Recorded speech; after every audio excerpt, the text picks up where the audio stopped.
Rusiyadan Azərbaycana qarşı olan iddialar ictimaiyyət arasında hələ də müzakirə olunur və uzun müddətdə müzakirə olunacaq. Sadə insanlar da bununla bağlı öz fikirlərini bildirirlər və Rusiya üzrə, Rusiya-Azərbaycan münasibətləri üzrə və ümumiyyətlə Rusiyanın mahiyyəti üzrə məlumatlı şəxslər də müxtəlif məqamlarda ortaya mövqe qoyurlar, fikirlərini bildirirlər. Amma son dövrlər bir məqam xüsusilə diqqət çəkir. Cəmiyyətimizdə də Rusiyanın mahiyyətini anlayanlar, Azərbaycanın da nəticə etibarilə artıq əvvəlki, ən az 30 il bundan əvvəlki Azərbaycan olmadığını anlayanlar çoxdur və artıq insanlarımız nəticə etibarilə təfəkküründə də suveren ölkənin vətəndaşı olmağa alışıb. Və elə buna görə də Rusiyadan müxtəlif məqamlarda, müxtəlif əsassız iddialar, təkliflər, çağırışlar bizim hər birimizdə qorxu yox, qıcıq doğurur, hətta artıq hiddət doğurur. Yəni, onlar bizi bu qədərmi xəfifə alırlar. Bax, bunlardan danışacağıq. Rusiyanın bu münasibətinin, bu yanaşmasının kökündə nələr durur?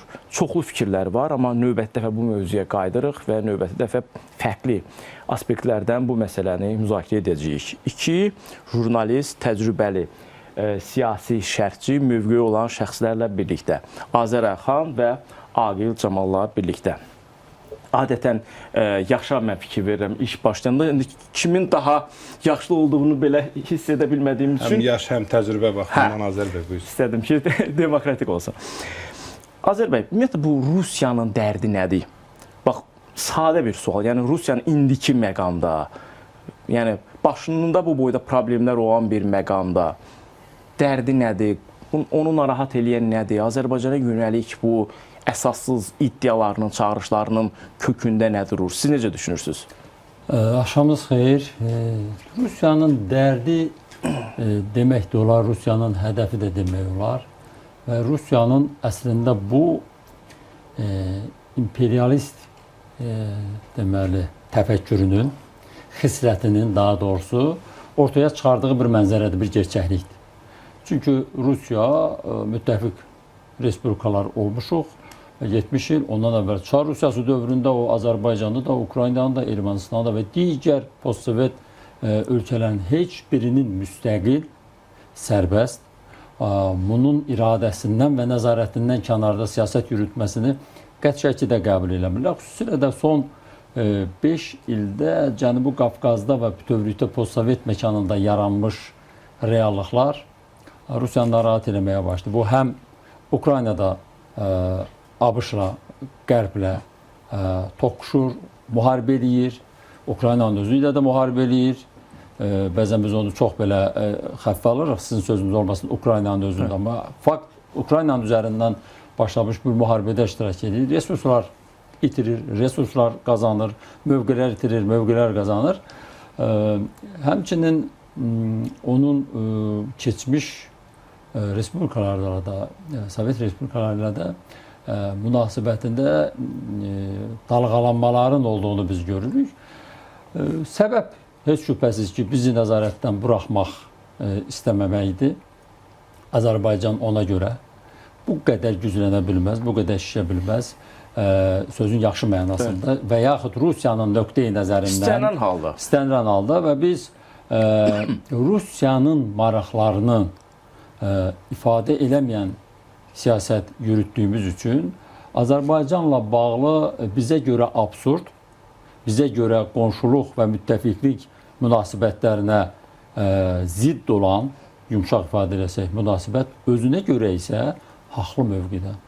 Çünki Rusiya özünü hər zaman haqlı sayır. Bu da imperiya xislətindən, klassik, ənənəvi bu imperializminin düşüncələrində yaratdığı o negativ tendensiyadan irəli gələn bir məsələdir. Azərbaycan son illər Rusiyanın bu arzu olunmaz siyasətinə qarşı ciddi şəkildə dirəniş göstərir. Azərbaycan heç vaxt Rusiya ilə açıq mətnlə və pərdə önündə heç vaxt sərt ritorika ilə danışmayıb. Bu, Azərbaycanın dövlət maraqlarından irəli gələn bir məsələdir və əvvəlki iqtidarların dövründə, daha doğrusu əvvəlki iqtidarın, konkret olaraq axıcı iqtidarı dövründə Rusiya ilə konfrontasiya getmək, İranı qıcıqlandıran bəyanatlar vermək yalnız o iqtidara yox, bütövlükdə Azərbaycanda çox ciddi problemlər yaratdı. Rasional yanaşma deyil. Amma indi artıq elə bir vəziyyət yaranıb ki, Azərbaycan Rusiyanın özünün anladığı dildə və həm də Azərbaycandan gözləmədiyi bir dildə onunla biz danışmalı olduq. Ona görə də ciddi şəkildə əsəbləşirlər, narahatdılar, qıcıqlanırlar ki, Azərbaycan kimdir ki, bizdən belə danışdı. Amma Azərbaycan kimdir ki, deməklə bizi kiçik göstərə bilməzlər və yaxud öz gözlərində kiçik görə bilməzlər. Mən bu məsələlərin deməli, baş verməsində bir yüngülcə xatırlatma eləmək istəyirəm. Ötən il bu günlər Rusiyanın Xankəndidə konsulluq açmasından bağlı müzakirə başladı. Bir iddia atdılar ortaya. Bir ideya atdılar ortaya, bəli. Sırmağa çalışdılar. Karasinin dilindən bu ideyanı ortaya atdılar ki, Rusiya Xankəndidə konsulluq açmaq istəyir, amma bu Azərbaycan tərəfdən heç də xoş qarşılanmadı və bizim siyasi şərhçilər, politologlar, deputatlarımız, o cümlədən media bildirdi ki, bunun heç bir məntiqi əsası yoxdur. Çünki konsulluq harda açılır? Bir ölkənin vətəndaşlarının toplu şəkildə yaşadığı yerlərdə açıla bilər. Deyirlər ki, Azərbaycanın Rusiya ərazisindəki konsulluğu var, bir səfirliyi var. Bizdə niyə olmasın? Olsun, amma sənin Xankəndidə bir vətəndaşın belə yaşamır, bir soydaşın belə yaşamır. O zaman bu konsulluq kimə və nəyə xidmət edəcək? Bu günlərdə açılır. Bu bir il bundan əvvəl ortaya atılan bu zərərli fikir, ideya yavaş-yavaş sizin sözünüzlə desək açılır. Və Azərbaycanı ən müxtəlif istiqamətlər üzrə suçlayırlar və həm də təhdid edirlər. Ermənistana, Azərbaycana xəbərdarlıq edirlər ki, NATO ilə əməkdaşlıq eləsəniz, bu sizə baha başa gələ bilər. O cümlədən də Rusiyanın Ukraynada işğal elədiyi ərazilər Azərbaycan mütləq tanınmalıdır. İndi araşdırmaq lazımdır ki, Rusiya eyni tələbi digər respublikalardan istəyibmi? Qazaxıstanın davranışlarından hiss olunur ki, ona bənzər istəklər, çağırışlar, təlqinlər ictimai qaydada olmasa da onlardan da eyni şeylər hiss tələb olunur. Amma Azərbaycanın bu mövqedən geri çəkiləcəyi də inandırıcı deyil. Çünki xüsusilə də 25 dekabr təyyarə qəzasından sonra dövlətin və dövlətin başında dayanan liderin ortaya qoyduğu tavır, o münasibət dəyişməyəcək və bu biraz başqa sahələrə keçə bilər, keçid edə bilər, amma dövlətin mövqeyi sarsılmazdı, dəyişməzdi. Rusiyanın indiki anda qabağından qaçılmayacağına dair ciddi şəkildə Azərbaycan dövlətin mövqeyini görür. Xarici İşlər Nazirliyinin bəyanatı da buna bir misaldır. Bəli, aydındır. Yəni, burada Azərbaycanın geri çəkilməyəcəyi, Azərbaycanın davranışlarının, Rusiya tərəfdən baxanda xoş olmayan davranışlarının əsaslandırılmış, hesablanmış, ölçülü, biçili və güvəncəli olduğunu biz belə başa düşürük ki, Rusiyada anlamırlar. Siz bu məsələ ilə davam edirsiniz, siz bu məqama gəldiniz. Yəni, NATO ilə yaxınlaşmağınıza etiraz edirik, narahatıq. Əslində, Ukrayna ilə olan hazırki müharibənin də kökündə məhz Avro-Atlantik məskana inteqrasiya, xüsusilə də məhz Ukraynanın NATO-ya bu və başqa şəkildə inteqrasiya olunmasını əsas gətirdilər. İndi Azərbaycana da o məsələdə işarə verirlər ki, Ukrayna ilə da 10 il, 15 il əvvəl proses bu cür başlamışdı. Müharibə elədik, hücum elədik. Sizə də bunu eləyərik. NATO deyəndə Azərbaycan Türkiyə ilə müttəfiqdir. Ondan sonra həmçinin Azərbaycan öz ordusunu Türkiyə modeli, yəni nəticə etibarilə Avropa modeli qurur. Yəni, bu qədərmi Ankaranın artıq Qafqazda, xüsusilə Azərbaycandakı mövcudluğunu Rusiya görməzdən gəlir və ümumiyyətlə yenə o söz deyirəm, xəffə alır. Turan bəy, bir şeyi də xatırladım, çox üzr istəyirəm. Azərbaycan rəsmi şəkildə elan edib ki, NATO ilə bağlı Rusiyanın narahat. Bəli, doğru deyil və NATO üzvlüklə bağlı müraciət yox. Yox, üzvlükdən sonra burada biz başa düşürük ki, bu sırf Türkiyə və Türkiyə ilə əlaqəli məsələdir. Yəni biz yəqin ki, biraz mövzunu sıxsaq, konkretləşdirsək, son günlər Putinin, yəni Rusiya prezidentinin köməkçisi Medinskinin məlum açıqlamasından qaynaqlanıb bugünkü elə bizim mövzumuzun da. Həm də ondan. Ona qədər də. Bəli. Adamın bir məsələdə deyək ki, üzə çıxan bir gerçəklik oldu. Təbii ki, ola bilsin ki, o məlum açıqlamada ki, Ukrayna-Rusiya münaqişəsinin nizamlanması ilə bağlı ki, məsələ ilə bağlı bir analogiya gətirdi. Qarabağ deyək ki, konfliktini. Təbii ki, bəlkə də bugün o istəməzdi ki, bu Azərbaycana qarşı bir yönəlik, bir xəbərdarlıq olsun və biz də bugün hər halda bütün bugün və biz özümüz studiyada və studiyadan deyək ki, bizi izləyənlər hal-hazırda Rusiyaya qarşı bir əhval-ruhiyyədədir. Bunu təbii ki, o istəməzdi. Amma bir məsələ var ki, burada travmanı ortaya qoydu ki, adamların beynində bir yerdə hələ rəfdə Qarabağla bağlı razılaşmadıqları bir məqam var, bir travma var. O travma nə vaxtsa özünü büruzə verə bilər. Yaxud da belə partlamamış bir mina deyək, ya bir şəkildə. Bu onlarda demək ki, qalır. Demək ki, o yara sağalmayıbdır.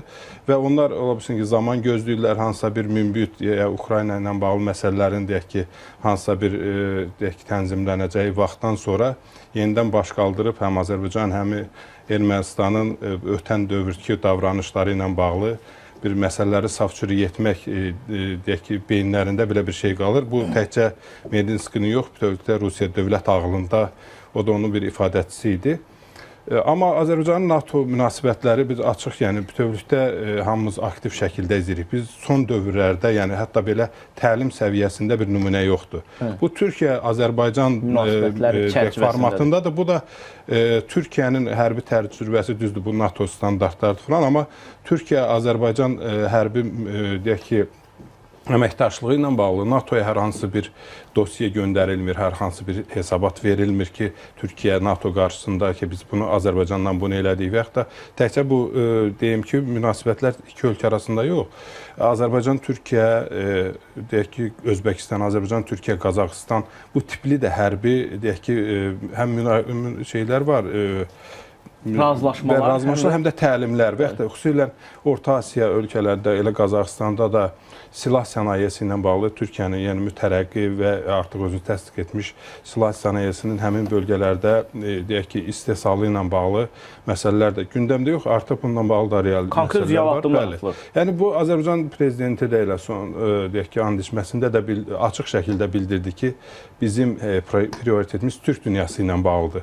Rusiyanın burada qayğısı varsa Türk dünyasına bağlı ola bilər, amma Azərbaycana bunu bir NATO və yaxud da qərbdən gələn qərbin uzantısı kimi işarədir. Bəli, bunu Ermənistana bu iradə tutula bilər, baxmayaraq ki, biz istədiyimiz səviyyədə tutulmur. Məsələn, həmçinin İran gözlərin qabağında, yəni Ermənistanın ümumiyyətlə həm dövlət idarə etməsi, onun maliyyələşməsi, silahlanması ilə ən müxtəlif sahələrdə qərb varlığı getdikcə özünü göstərməkdədir, amma nədənsə görməzdən gəlirlər. Sərf eləyir də, o kontekstdə Rusiyaya sərf eləyir. Məsəl üçün, bu günlərdə İran tərəfdən, yəni çox sözün əsl mənası dövlətin dili sayılacaq çapda bildirildi ki, Zəngəzur dəhlizini biz açmağa qoymadıq. Yəni qəti şəkildə ki, yəni bu söhbət güya bağlanıb artıq yoxdur və burada bir məqam var. Rusiyanın nəticə etibarıyla o dövrüyə alınmasını, Rusiyanın suverenliyini, maraqlarının qarşısına alınmasının da qarşısını biz aldıq. Yəni burada tandemi biz rahat bir şəkildə Rusiya-İran tandemini hiss eləyirik. Bəyanatı verən adamların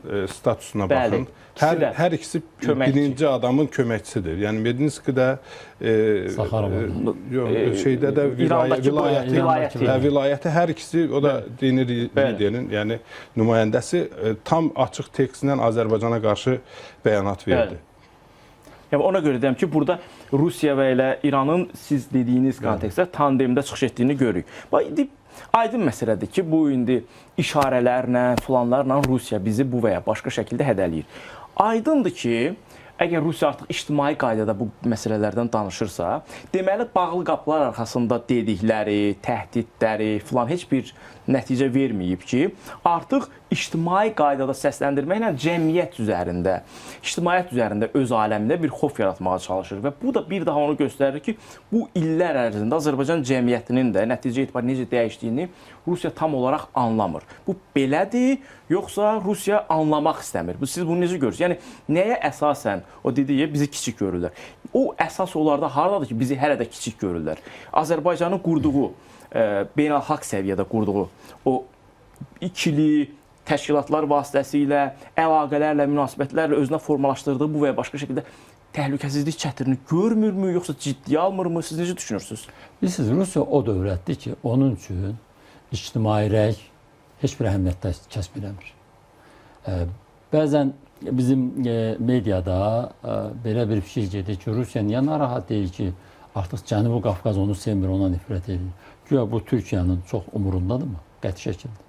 Çünki o əlində deyən Rusiyanın çox üzr istəyirəm, düzəltdiyiniz üçün də təşəkkür edirəm. Yəni Rusiya əlində dəyənək, əlində silah, tank belində ölkələri işğal edib, onların tutaq ki, ruhunu oxşayan, qulağını oxşayan bəyanatlarla, şüarlarla getmir ki, ölkələrin içinə. Yəni emosional heç bir bağ qurmur. Məsəl üçün, İran Azərbaycana hansı şüarlarla girir, hansı amildən girir? Din amili ilə. Məzhəb amili ilə, din adı altında da pərdələnib gəlir də. Məzhəb də dinin bir mənalı düz deyirsiniz. Yəni biz daha konkretləşdirdik. Bir fraqmentidir. Məsəl üçün, Qərb, konkret olaraq Amerika Birləşmiş Ştatları Azərbaycanda və Cənubi Qafqazda nə ilə gücləndi? Demokratiya, insan azadlıqları, liberalizm, media azadlığı, sosial şəbəkələrin və hələ ondan əvvəl Aqil bəy, biz gətirdiyimiz Amerika Birləşmiş Ştatlarının və bütövlükdə Qərb institutlarının Azərbaycanda möhkəmlənməsi və vədlərinə deməli xilaf çıxması ilə keçdi. Amma Rusiya necədir? Rusiya üçüncü bir xəttdə. Rusiya necədir? Sənin məni sevməyinə mənim ehtiyacım yoxdur deyir. Mən nə deyirəm onu? Mən gələcəm sənin ölkənizi, bəli. Çünki bu əsrlərə söykənən bir acı və çox dəhşətli bir təcrübədir.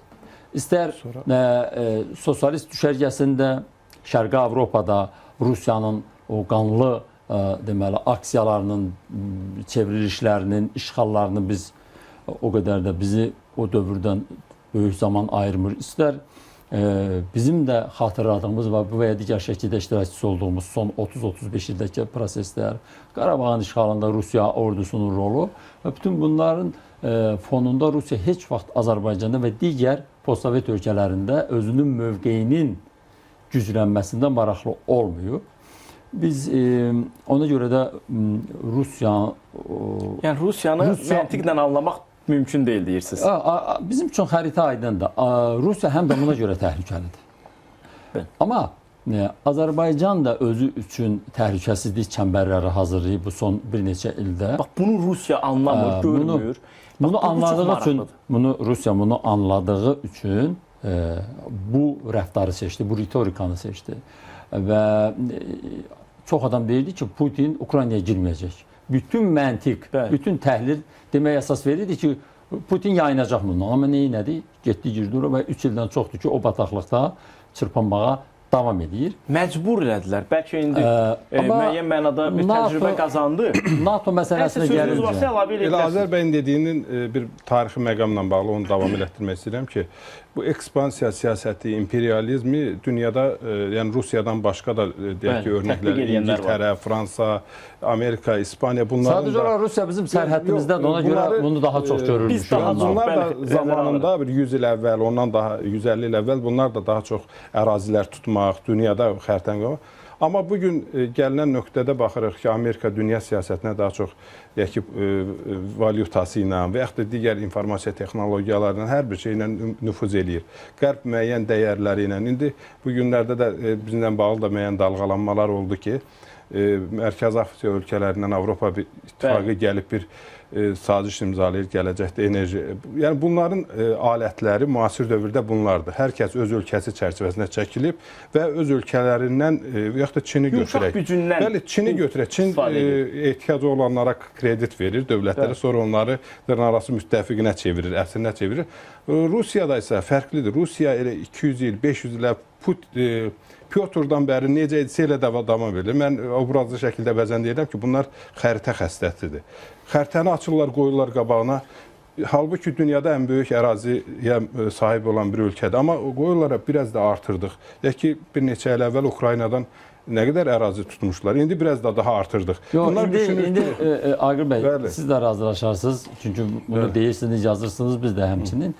Rusiya hazırda ərazi artırmaqdan çox mövcud ərazilərini qorumaq üçün bu məsələ o siyasəti yürüdür. Ukrayna onun üçün niyə təhlükəli idi? Ukraynaya niyə hücum elədi? Çünki NATO'nun şərqə doğru genişlənmə planı var idi. Artıq 30 ildir ki, belə bir prosesin qabağını almaq və Ukraynada o əsas qapı sayılırdı orada, NATO-nun qapısı ki. Onu ləngitmək üçün, o prosesi ləngitmək üçün və mövcudluğunu o xəritəyə baxıb, o xəritədən parçalar əldən çıxmamaq üçün proses edir. O NATO deməli kontekstində Rusiyanın Azərbaycana bəzi xatırlatmalarına gəlincə, görünür Rusiyada hər hansısa bir məlumat var və yaxud da ki, bu ortada baş verən proseslərdən müəyyən nəticələr çıxardı. Prezident İlham Əliyevin son Avropa səfərində də təhlilçilərin diqqətini cəlb edən bir xətt Albaniyadakını istər Albaniya, istər Macaristandakı deməli zirvə toplantılarında təhlilçilərin belə bir fikri oldu. Qırmızı xəttdən ki, Azərbaycan göründüyü qədər də Qərblə əlaqələri kəsməkdə maraqlı deyil. Münasibətləri əksinə normal saxlamaqda maraqlıdır. Çünki buna Qərbin də ehtiyacı var. Bəli, enerji təhlükəsizliyi yalnız enerji təhlükəsizliyi deyil, həm də başlamaqda olan dəhliz savaşlarında Azərbaycan çox önəmli bir mövqedədir. Bu dəhliz savaşlarında deməli Qərbin bütövlükdə NATO-nu da, Brüsseli də, Amerika Birləşmiş Ştatlarında biz adətən ümumiləşdirib Qərb deyirik. Bəli. Düzdür, bəzən Birləşmiş Ştatlarla Avropa İttifaqının mövqeyində ziddiyyətli fərqlər olur. Maraqlı, hərənin öz marağı olur. Amma geniş mənada tutaq ki, Rusiya təhlükəsinə qarşı, Çin təhlükəsinə qarşı müəyyən mənada bunlar vahid cəbhədən çıxış edə bilirlər və bizim üçün də asan olması üçün ümumi şəkildə Qərb deyilir və Qərbin bugün Azərbaycanda və bütövlükdə bu bölgədə dəhliz savaşlarında Azərbaycanın necə önəmli bir mövqeyə sahib olduğunu fərqindədirlər və Pasifik bölgə ilə Qərbin əlaqələndirici ölkəsi kimi, açar ölkəsi kimi Azərbaycan bugün əlverişli bir mövqeyə çıxıb. Təbii ki, müharibədən sonra Azərbaycanın əldə elədiyi bir üstünlükdür və Zəngəzur dəhlizi ətrafında bu gün baş verən beynəlxalq siyasi diplomatik savaş əslində bu proseslərin tərkib hissəsidir. Tərkib hissəsidir və həm də Azərbaycanın daha əlverişli mövqeyə çıxacağını, daha da güclənəcəyinin qarşısını almaq üçün bu koridorun, bu dəhlizin açılmasına imkan vermirlər. Rusiya Azərbaycana nə istəyir geniş mənada sualı ətrafında onun ortaya çıxardığı müxtəlif alt suallarla müzakirəmizi davam etdiririk. Adil bəy, sizdən davam etdirək. Bax, mən yenə bura gəlmək istəyirəm. Təbii ki, Rusiyanın imperiya maraqları, Azər bəy çox gözəl məqama toxundu. İndiki məqamda Rusiyanın artıq o siz dediyiniz kimi ərazi iddiasında deyil. Çünki Rusiyanın ətrafında keçmiş vaxtı ilə əlinin altında olan, Rusiyası yaşaya bilməyəcəyi iddiası ilə öz cəmiyyətinə mesaj verdiyi dövlətlər artıq baş tutmuş dövlətlərdirlər. Başda da Azərbaycan nəticədə elə bir model ortaya qoyub ki, Rusiya cəmiyyəti də bu qloballaşan, sosial şəbəkələrin də verdiyi informasiyanın ötürülməsi vasitəsilə bu gerçəkliyi görür. Yəni, Rusiya təbliğatının Azərbaycan deyəndə kəndlər, qoyun, quzu şəklində beyninə sırdığı vətəndaşları Azərbaycana gələndə baxıb görürlər ki, xeyr, Avropa bir qədər də ərəb dövlətlərinin yaxşı tərəflərini götürmüş, formalaşmış, nəticə etibarilə geosiyasi sintezi və o geosiyasi baxımdan da dünya liderlərinin buraya gəlib mesajlar verdiyi bir dövlətdir. Deməli, Rusiyanın özü təbliğatı üçün alternativ bir dövlət var, baş tutmuş dövlət və bu artıq cazibə mərkəzinə çevrilir. Ən azından belə deyək, Şimali Qafqaz ölkələri, digər türk muxtar əraziləri falan baxıb nümunə götürürlər və müstəqil olma həvəsinə düşürlər. Yəni, bu da bir məqamdır. Rusiyanın hazır ki... O dediyiniz müqayisələr həqiqətən 44 günlük müharibədən sonra oldu. Əgər indiyə qədər nümunə çəkdiyimiz Orta Asiya Türk Cumhuriyyətləri ilə Türk inteqrasiyasında ehtiyatlı, bir qədər çəkingən idilərsə və bu çəkingənliyin də səbəbi Rusiya idisə, 44 günlük müharibədən sonra Azərbaycan-Türkiyə tandeminin bir uğura imza atması nümunəsindən sonra və paralel də həmin vaxtda da bir qədər sonradakı Ukrayna-Rusiya müharibəsi başladı. Ondan sonra baxın, Qazaxıstanın deyək ki, apardığı siyasət. Qazaxıstan bu müharibə dövründə Rusiyanın ondan gözlədikləri vermədi. Bəli, heç bir addım atmadı. Bəli, Kollektiv təhlükəsizlik. Bəli, hər hansı Rusiya tərəfdən istər hərbi dəstək, istər siyasi dəstək, əksinə hətta Ukraynanın dövlət deyək ki, müstəqilliyi, ərazi bütövlüyü məsələləri vurğulandı. Həmçinin Özbəkistan, Qırğızstan bu ölkələr Azərbaycan və Türkiyə ilə başladılar hərbi sahədə əməkdaşlıq deyək ki, əməkdaşlıq etməyə və digər bu format daha da gücləndi. Türk Dövlətləri Təşkilatı indi biz bu gün görürük onun gündəliyi nə qədər deyək ki, sıxdır, toplantıları çox sıx bir protokol deyək ki, çərçivəsində çox belə sıx formada keçirilir. Bunlar hamısı bu Azərbaycanın belə deyək yenidən doğuluşunun və bir örnəyə, nümunəyə çevrilməsinin nəticəsi idi ki, onlar da belə deyək qardaşlarımız da bizdən cəsarət nümunəsi götürdülər. Bəli, indi bax konkret sizə belə bir sual verim. Türkiyə Cənubi Qafqazda artıq var. Yəni Ankara Cənubi Qafqazdadır, Azərbaycanın timsalında və xüsusilə də elə bir məqamda Cənubi Qafqazdadır ki, Rusiyanın burada mövcudluğu ipdən asılıb. Nazik bir tükdən asılı qalıbdır. Yəni biz bunu deyə bilərik. Əgər belə olmasaydı, Pakistan, Türkiyə və Azərbaycan rəhbərliyi Laçından o cür açıq-aşkar mesajları verməzdilər. Yəni Rusiya bunu görüb ictimai qaydada özünü rəzil etmədən fərqli addımlar atmaqdansa niyə görə tarıma gedir? Həm də nəticə etibarilə öz avtoriteti, nüfuzu ki var, daha konkret ifadə edeyim. Onu Azərbaycan və digər elə keçmiş SSR ölkələrinin vətəndaşları qarşısında xərcləyir. Siz deyirsiniz ki, Rusiya emosional bağ qurmur, razıyam. Amma nəticədə axı bu Rusiyanın ümumi mövqelərinin yumşaq güc səviyyəsində belə zəifləməsini axı gətirib çıxarır. Rusiya heç vaxt yumşaq gücdən istifadə eləməyib. Könüllərdə Rus aşiqləri vardı, onların da gözündən düşür. O, bilirsiniz necədir? Onların gözündən düşmür və onların Azərbaycan ictimai rəyinə təsir imkanları demək olar ki, yoxdur. Niyə?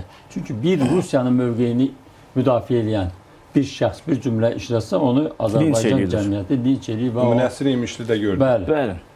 Və Azərbaycan dövlətində bu cür adamlara təamül göstərməsinin mümkün deyil son illər xüsusilə də. Rusiyanın vəziyyəti çox çətindir. Bax, burada xəritə olsaydı, onu məmnuniyyətlə... Yəni, o xəritə insanların gözünün qarşısındadır, siz deyin. Bilirsiniz niyə? Bu, şərqdən Çin, Rusiya torpaqlarını ala gəlir. Şimaldan Amerika ilə demək olar ki, sərhəddir. Oradan Finlandiya var. Cənub artıq bəllidir vəziyyət necədir. Oradan Ukraynaya bu saldırmaların, bu hücumların bir məqsədi var, bir məntiqi var. Bu özünü qoruma refleksidir, çırpınmadır. Çünki Rusiya bütövlükdə götürəndə mühasirədədir. Bunun fərqindədir bu. Bu yumşaq güclə, belə deyək, şirin dillə, normal münasibətlə bu vəziyyətdən çıxmaq istəmir, döyüşə çıxmaq istəyir bu vəziyyətdən və hədəliyə, qorxuda bu vəziyyətdən çıxmağa çalışır və Rusiyada görünür, Kremldə müəyyən informasiyalar var. Narahatlığın bir səbəbi də o ola bilər və nəhayət Azərbaycana qarşı Rusiyanın belə kəskin mövqedən çıxış etməyinin müxtəlif şəxslərin dili ilə belə mövqedən çıxış etməyinin bir səbəbi də Çin faktorudur. Azərbaycan prezidentinin aprel ayında Çin səfərindən sonra Rusiya daha çox qaşlarını çatdı. Çin səfərində Azərbaycanın nə qədər qüdrətli, böyük bir güc olduğu, bir aktor olduğu ortaya çıxdı. Çünki Çin prezidenti xanımı ilə birlikdə 10 milyonluq ölkənin prezidentini qarşılayırsa, özdə o cür qarşılama fonda verilən musiqi və bütün bunlar hamısı Kreml dəhlizlərində, otaqlarında ciddi şəkildə təhlil edilir və bunun 3 il sonra, 5 il sonra Azərbaycanı Rusiyanın orbitindən, nəzarətindən demək olar ki, çıxaracağını və böyük bir gücə çevrilərək Rusiyanın qarşısında dimdik duracağını şərtləndirir. Rusiya ən müxtəlif aspektlərdən yanaşanda Azərbaycanı bəri başdan cəzalandırmaq istəyir. Necə cəzalandıracaq? Necə cəzalandıracaq? Mənim, bax, bu dəqiqə bizim Azərbaycan cəmiyyətində də, yəni, nə edəcək? Deyir, cavabını veririk. Yox, mən izah etdim.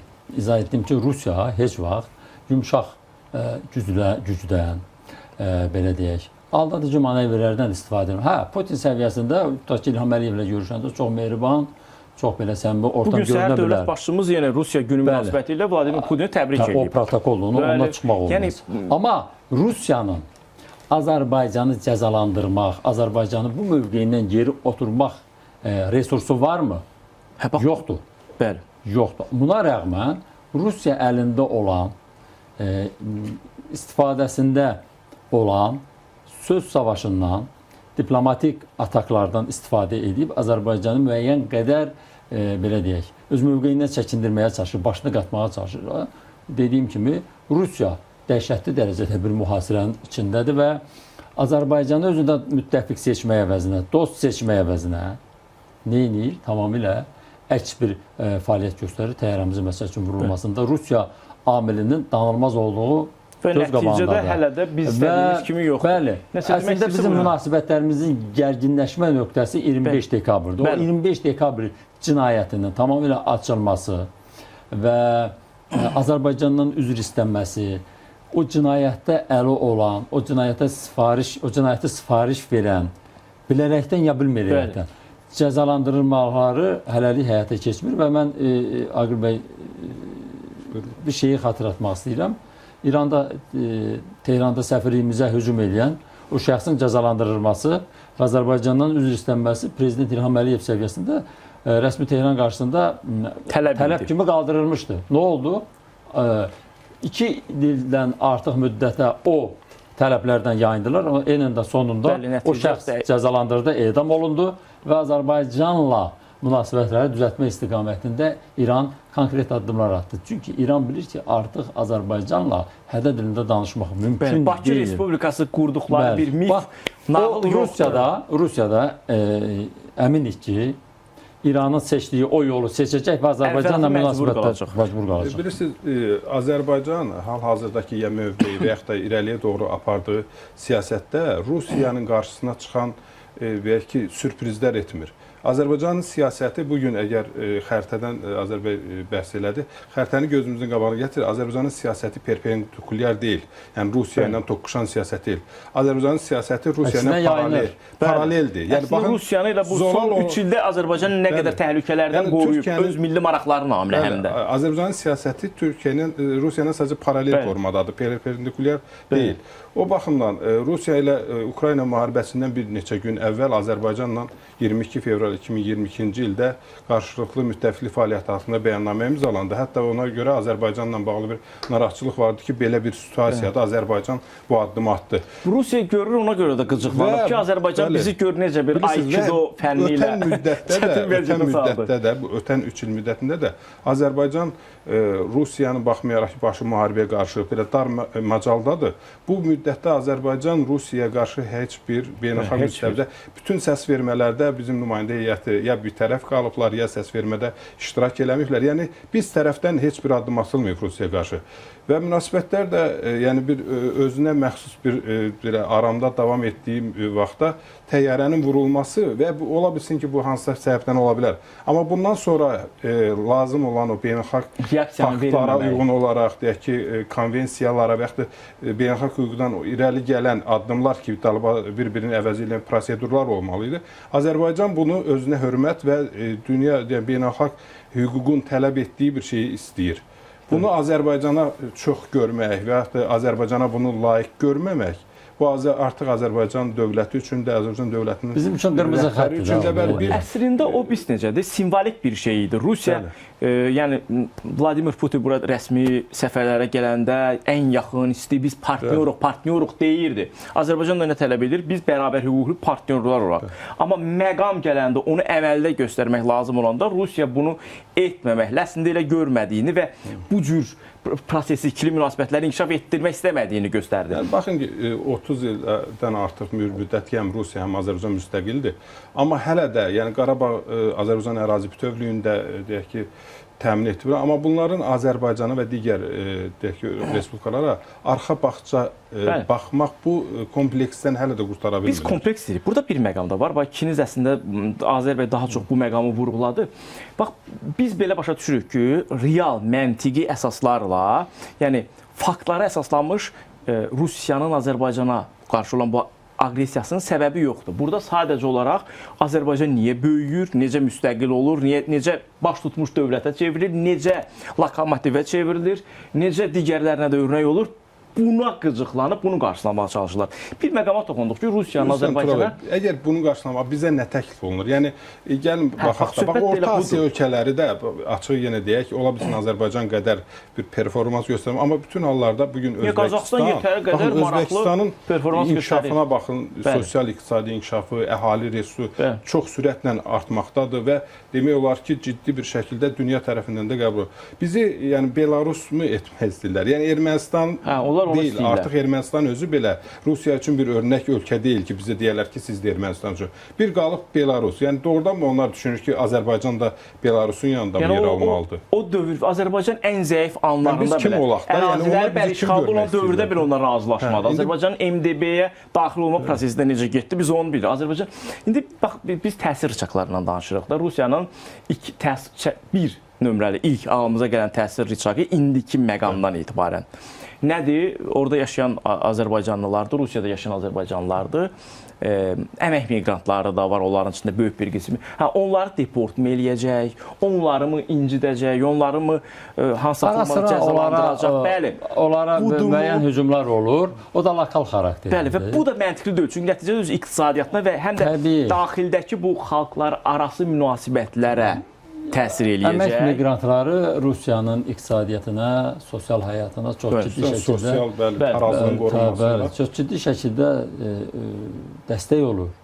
Onlar istəsələr də, istəməsələr də 20 il bundan əvvəlki və yaxud 25 il bundan əvvəlki vəziyyət deyil. Azərbaycanlılar da artıq burada digər qonşu ölkələrdən gedən deməli xalqların nümayəndələri orada çox ciddi şəkildə artıq qaynayıb, qarışıb, artıq müəyyən bir bölgəyə gəlib çıxırlar. Bəli, toylar orada olur, yasirlər orada olur, dünyadan köçənlərini orada dəfn edirlər. Yəni çox ciddi şəkildə oturuşub son 20 ildə, 30 ildə Azərbaycanlılar da digər xalqlardır. Rusiyada o qədər ağırsız deyil ki, onları kütləvi şəkildə deport eləsin və bir təsir rıçağı kimi ağlımıza gələn budur deyə bundan danışırıq. Sonra və yaxud da ki, ərzaq daha doğrusu kənd təsərrüfatı məhsullarının müəyyən dərəcədə ixracını qarşısına almaq istiqamətində cığal hərəkətdə onu da çox sıx görmürük. Öz iqtisadiyyatına təsir eləyir. Məsələn, pomidor filan o embargolarına cəhddən nə yarandı, hansı tarazlıqlar pozuldu? Etmir onu. Onu da eləyə bilmir. Sadəcə olaraq Azərbaycanı siyasi diplomatik müstəvidə belə deyək, öz aləmində cəzalandırmağa çalışır və mövqeyini qorumaq, Azərbaycanın üstün mövqeyini saxlamaq ki, sən mənim arxa bağçam olmuşsan, sən mənim müstəmləkəm olmuşsan, bunu unutma. Bu qaxıncı qaxa-qaxa, xatırlada və üstün mövqedən danışaraq, çıxış edərək bizə belə bir təzyiqlər eləmək istəyir. Yenə deyirəm ki, bunlar yalnız boşuna olunan, hər hansı bir epizoddan yaranan bir yanaşma deyil, təzyiq deyil. Bunun arxasında dediyimiz kimi bir çox faktorlar var. Bəli, Azərbaycanın qərblə də, şərqlə də, qərb bloku ilə də, şərq bloku ilə də çox mahir, deməli, siyasi diplomatik əlaqələr qurması Rusiyanı narahat edir. Və belə bir ölkənin, üstəlik də ki, Azərbaycana qarşı etdiyi o davranış, təyyarəmizin vurulmasından sonra Bakının Rusiyaya qarşı sərt ritorikadan çıxış eləməsi və prezident səviyyəsində Rusiyaya verilən o sərt cavab Moskvada müəyyən suallar və qıcıqlar doğru, o cümlədən narahatlıqlar doğru. O narahatlıqları da və o dövlətdə bu situasiyanın yaratdığı o pərtliyi də aradan qaldırmaq üçün bu cür vaxtaşırı hücumlar edir. Azərbaycandan tutaq ki, tələb edir ki, sən Ukrayna ərazisində mənim işğal elədiyim əraziləri tanı. Amma olmayacaq bir şeydir. KTMT üzvlərinə təliyəmi salmaq istəyir Azərbaycan. KTMT üzvlərindən bunu tələb edirmi? İstəyirmiş KTMT üzvləri bunu tanısın. Məncə istəyir. Açıq ictimai qaydada olmasa da Qazaxıstanın davranışları ictimai şəkildə necə? Baxın görün. Həm onu demək ki, bu əraziləri tanı, sonra da situasiya Qarabağ məsələsi situasiyasına düşəcəkdir. O nə deməkdir? Güya bizi təliyə salmaq istəyir. Biz onu tanıyacağıq. Sabahların təzədən Qarabağ məsələsində bunlar konfliktli məsələyə gətirəcəklər. Azərbaycan başqa dövlətin ərazisinin suverenliyinin pozulmasını qəbul elədi. Yəni bu dərəcə primitiv. Yəni doğrudan da, yəni artıq görünən odur ki, Rusiya dövləti Yəni tələbləri belə bir-birinə ziddir və onu heç Allahın Tacikistanı eləməz. Yəni Azərbaycandan tələb eləyir bunu. Rusiyanın istər Krım olsun, istər işğal elədiyi digər ərazilərin tanınmasının Azərbaycandan bir minnətli şəkildə istəməsi ki, baxın biz Qarabağı sizin ərazi bütövlüyünüz kimi tanıyırıq, siz də bunu. Bu Rusiyanın Azərbaycanın ərazi bütövlüyünü Qarabağ yəni daxil tanıması Rusiyanın bunu belə istəməsi ilə bağlı deyil. Bu biz məcbur beynəlxalq hüquq, BMT deyək ki, BMT-nin nizamnaməsi əsasında və sizə deyim ki, bir qədər əvvəl elə bura gələndə düşündüm ki, nəyəsə istinad üçün lazım olar. Və bəlli o Azərbaycanla Rusiya arasındakı bəyannamə ki var. Orada mən düşünürəm ki, bu elə daha çox da Azərbaycan tərəfinin istəyi ilə çox salınıb. Çoxlu BMT nizamnaməsinə istinadlar var. Yəni söhkənmə var ki, bütün qarşılıqlı münasibətlər və yaxud da başqaları ilə münasibətlərdə də bir-birə deyək ki, zərər vermək. Bunlar hamısında daha çox BMT nizamnaməsinə istinad olunur. BMT nizamnaməsinə əsasən Azərbaycan əgər Qarabağ Azərbaycan ərazi bütövlükdə Rusiya bunu ona görə tanımalıdır. Bəli. Amma sən bugün yalnız sən öz Dumada və yaxud da referendum keçirib bu subyektləri özünə birləşdirmisənsə, İlhaqı bizə beynəlxalq səviyyəli hansı əsasla sürüyə bilərsən? Bir öz cinayətindən şərik eləmək istəyir Azərbaycana. Bu qəbul olunmuşsa, bunu Azərbaycana bir minnətli formada həm də Azərbaycanı biraz öz aləmində aşağılamaq istəyir. Bu hamısı hiss olunur ki, ictimai qaydada psixoloji baskıdır. Yəni, görülən odur ki, məntiqlə Rusiya ancaq öz daxili auditoriyası ki var, vakuumda saxlayıb təbliğat aparır. Onlara nəyisə göstərmək istəyir. Biz belə, bizim üçün belə qəribə görsənir, gülünc görsənir, biraz dövlət ağılına uyğun olmayan davranış görsənir. Amma Rusiya daxilində yaşayan hələ də, yəni əgər Ukrayna Rusiyanın dərinliklərində o Pautina, hörümçək toru əməliyyatını keçirirsə, bundan sonra Rusiya dövlətinin kəşfiyyatının nə dərəcə bir fiyasko ilə üzləşdiyini dərk eləməyən, həmən o vakuumda yaşayan cəmiyyəti bunu da fikirləşir. Görürsən, Azərbaycan orada Türkiyə ilə yaxınlaşır, Rusiya onu otuzdurur yerinə. Bunu oxşuyur. İndi biz Ermənistan məsələsinə də gələk. Çünki ikinci bizə təzyiq rıçağı kimi bugün bizə nəyə göstərirlər? Biz Ermənistanda hakimiyyəti dəyişəcəyik və yaxud da ki, hakimiyyəti dəyişəcəyik, xofundan, baskısından Paşinyanı biz istədiyimiz cizgiyə gətirəcəyik və nəticə etibarilə onları gücləndirəcəyik. Onlar da vaxt gələcək. Hətta bu, siz görürsünüz, süni intellektlə güya ki, bir şeylər dövrüyə buraxıblar. Süni intellekt deyir ki, 2030-cu ildə Ermənistan Qarabağı geri alacaq. Bu da ictimai rəyə təsirləmə mexanizmləridir. Və tutaq ki, Paşinyan tam Rusiyanın tamamilə oldu ovucunda, başqa cür demirəm. O ovucunda oldu və yaxud da Köçəryan gəldi oldu Ermənistanın prezidenti. Yəni Rusiya dövləti necə bizi o formada cəzalandıracaq? O işğalda olan vaxtı ikən saxladığı əraziləri necə geri qaytaracaq? Hansı reallıqlarla və hansı əsasla? O mümkün olacağına heç kim inanmır. Putin özü də inanmır ki, Qarabağı yenidən qaytar. Hətta ermənilərin belə, Qarabağ ermənilərinin belə yenidən Qarabağa qaytarılması faktiki mümkün deyil. Burada Rusiyanın, bilirsiniz də, qısaççı dövlətdir Rusiya və kindar bir dövlətdir. O, kin üzərindən, qısaççılıq üzərindən daha çox siyasət yürüdür. Məsəl üçün, Avropalılar və yaxud Amerikalılar sanki unutmuş kimi görünürlər. Onlara o verilən yox cavablarına, onlara olan imtinaları unutmuş kimi görünürlər. Amma təbii ki, pərdə arxasında müəyyən fəaliyyət göstərirlər. Rusiyanı biabır eləyən, istər beynəlxalq miqyasda, istər daxili auditoriyada bir məqamda 9 mayda Azərbaycan prezidentinin o parada getməməsi oldu və bir məsələdə burada oraya gedib çıxır ki, Rusiya bu Azərbaycanın bu addımına qarşı belə üzərindən bir ay keçəndən sonra, ay yarım keçəndən sonra belə bir, daha doğrusu bir ay keçəndən sonra belə bir addımlar ata bilər. Amma mediada elə həmən günlərdə və ictimai xadimlər səviyyəsində artıq dilə gətirirdilər Çinlərdəki dövlətlərini. Elə sizlərin də təsirləndiyiniz kiber hücumlar. Bəli. Və hörümçək toru əməliyyatından əvvəl, bir neçə gün əvvəl Ukraynanın baş naziri Azərbaycana gəlmişdi. Evdən də görüşdü. Məhz Lavrovun İrəvana səfəri və orada verdiyi mesajlara qarşılıq olaraq. Və ondan bir neçə gün sonra da hörümçək toru hadisəsi. Yəni, bilirsiniz, bu bir məsələyə bağlı deyil. Bir hadisəyə bağlı məsələ deyil. Rusiya Azərbaycanın böyüdüyünün, gücləndiyinin, onun, belə deyək, bu və digər formada nəzarətindən çıxdığının fərqindədir. O, necə ki, biri avtobusu qaçırır, sonra onun dalınca qışqırır, gedir döyəşdiyi ki, aç avtobus da öz yolundan gedir, o da qalır orada. Hə. Təxminən elə bir vəziyyət yaranır. Rusiya o vəziyyətdə. Rusiya bizim dalımızca qaçdıqca. Bax, mənim şəxsən Rus mediasına baxanda, siyasətçilərinə baxanda, Putinin dövlət rəsmilərinin davranışlarına baxanda mənə elə gəlir ki, o qaçır, o deyirsə avtobusun arxasınca düş. O qaçan adam elə bilir ki, onu düşürdəcək. Bu deyəcək və o düşəcək. Yəni bax bu elə bir ki, real Rusiya belə deyək də, o avtobusa minib hökmranlığı əlinə almağa çalışır. Avtobusun da sükanın arxasında kifayət qədər mahir bir sürücü var.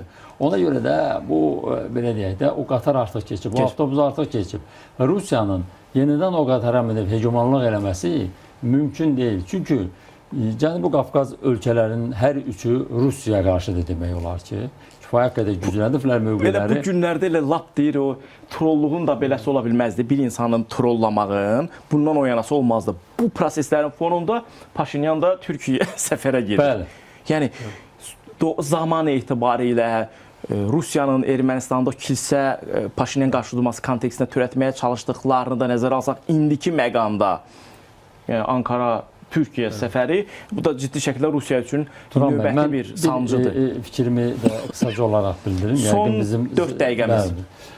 Deməli, Azərbaycan və Azərbaycan rəhbəri yaxın, uzaq ölkələrdən bizə ünvanlanmış bütün növ təhdidlərə sərt formada cavab verir.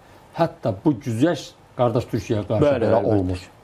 Oradan istənilən hansısa bir dairə səviyyəsində olsa da reaksiya verilir. İndi Türkiyə 80-90 milyonluq ölkədir və orada hakimiyyət heç də bir mənalı Rusiya və İranın bu şəkildə başqa şəkildə təsirində olan qüvvələr Türkiyə var. hakimiyyəti və Türkiyə mediası bir mənalı şəkildə təmizlənməyib, hələ də qalır orada müəyyən işbirlikçilər var. Təbii var və bu 10 illərə dayanmış mövqedir ki, hələ də orada. Amma ora belə kifayət qədər biz sərt mövqedən çıxış edirik.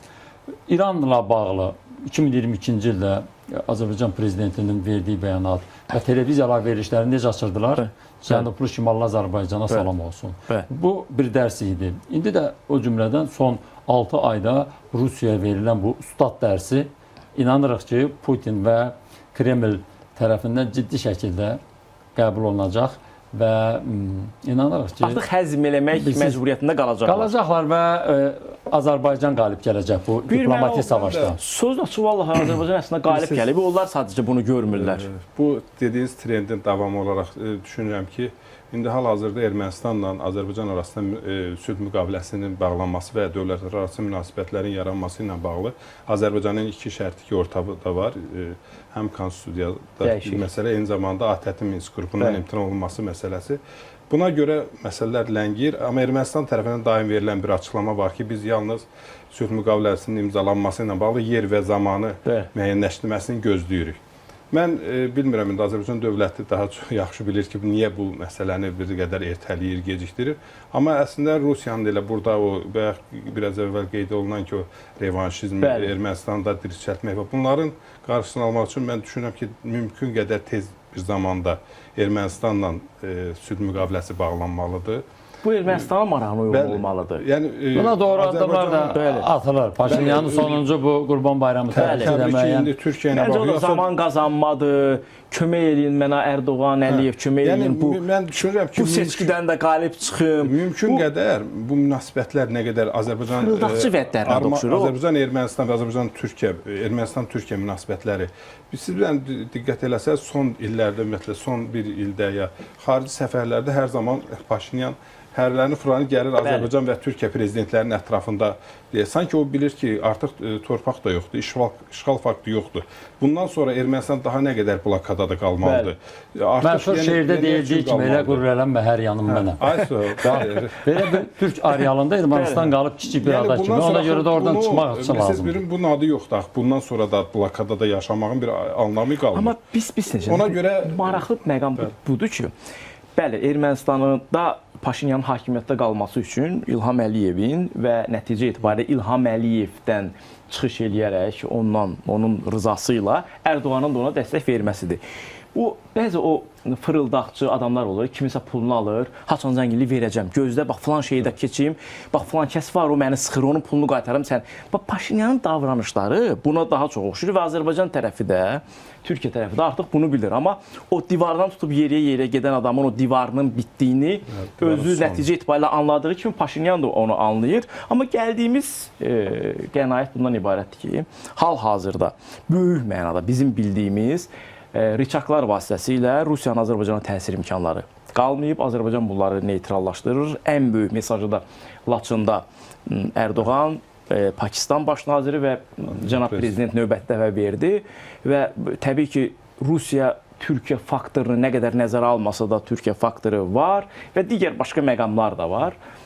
Pekindən Londona qədər o xəttin yolun açılmasını istəyənlərin hamısı nəticə etibarilə burada Azərbaycanın yanındadırlar, istəsələr də, istəməsələr də.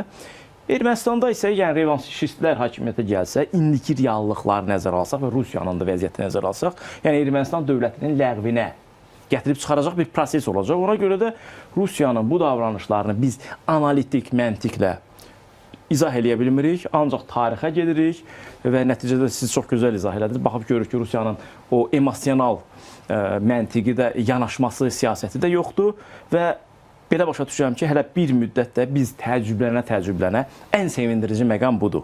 Biz elə bir məqama gəlib çıxmışıq ki, Rusiyanın Azərbaycana qarşı ritorikasını təəccüblənə, bəzən də gülümsüyə artıq qarşılayacaq səviyyəyə gətirib çıxartmışıq və bu da Azərbaycan dövlətinin hansı səviyyədə alınmış, baş tutmuş bir dövlət olduğunun göstəricisidir. Hər birinizə təşəkkürümü bildirirəm, yekunlaşdırırıq. Əziz tamaşaçılar, siz isə Baku TV-ni izləyin, hadisələrin inkişafını Baku TV-dən izləyin və inkişaf edən hadisələrlə bağlı sizdə suallar yaranırsa, onlarla bağlı müzakirələr də məhz buradadır. Görüşərik.